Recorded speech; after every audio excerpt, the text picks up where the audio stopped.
নমস্কার বন্ধুরা, আজকে আমি আপনাদের সঙ্গে দই ফুচকার রেসিপি শেয়ার করব। খুবই সহজভাবে রেসিপিটা তৈরি করব। তো চলুন রেসিপিটা শুরু করা যাক। প্রথমে এখানে আমি জল বানাচ্ছি, টক জল। প্রথমেই নিয়েছি এখানে ধনেপাতা বাটা, তারপর দিচ্ছি লেবুর রস। এখানে আমি একটা গোটা লেবুর ব্যবহার করেছি, দিয়েছি ভাজা মশলা, সামান্য নুন, দিয়েছি চিলি ফ্লেক্স, আর দিয়েছি তেঁতুল গোলা জল আর চাট মশলা। সব দিয়ে মিক্স করে নিয়েছি। জলটা খেতে দারুণ হয়েছিল। এবার বানাবো আলু মাখা।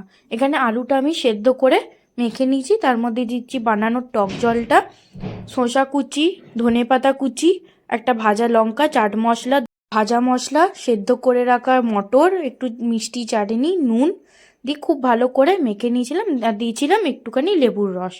আমাদের রেডি আলু মাখা। এবার ফুচকাটা দেখো কতটা ক্রিস্পি হয়েছিল। তোমরাও যদি এরকম ফুচকা বাড়িতে বানাতে চাও তাহলে আমাকে কমেন্ট সেকশনে জানাবে, আমি তোমাদের সঙ্গে এই ফুচকার রেসিপিটাও শেয়ার করব। এবার দই ফুচকার জন্য আলু মাখাটা আর টক জলটা অল্প অল্প করে দিয়ে দিয়েছি। ফেটিয়ে রাখা দই দিয়ে দেবো উপর থেকে।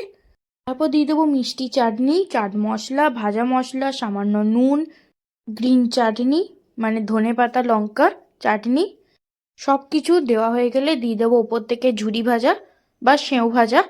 তো আমাদের রেডি দই ফুচকা। খুবই দারুণ হয়েছিল। লাস্টে আমি আমার রিয়েকশনটা তোমাদেরকে দেখিয়েছি। এতটা দারুণ হয়েছিল খেতে যে বলার বাইরে। তোমরাও প্লিজ একবার ঘরে ট্রাই করো। আশা করছি তোমাদের খারাপ লাগবে না। তোমরা তো মায়ের ভিডিও প্রত্যেক দিনই দেখো। আজকে আমি তোমাদের সঙ্গে আমি নিজে রেসিপি শেয়ার করলাম। এই রেসিপিটা মা বানায়নি, এটা আমি বানিয়েছি।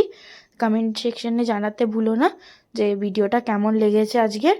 তো আজকের জন্য এই ভিডিওটা এতটাই। ভালো লাগলে লাইক, কমেন্ট, শেয়ার, সাবস্ক্রাইব করতে ভুলো না।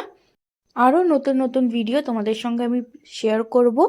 আজকের জন্য টাটা, বাই বাই। দেখা করব নেক্সট ভিডিওতে। Thanks for watching. Radhe Radhe.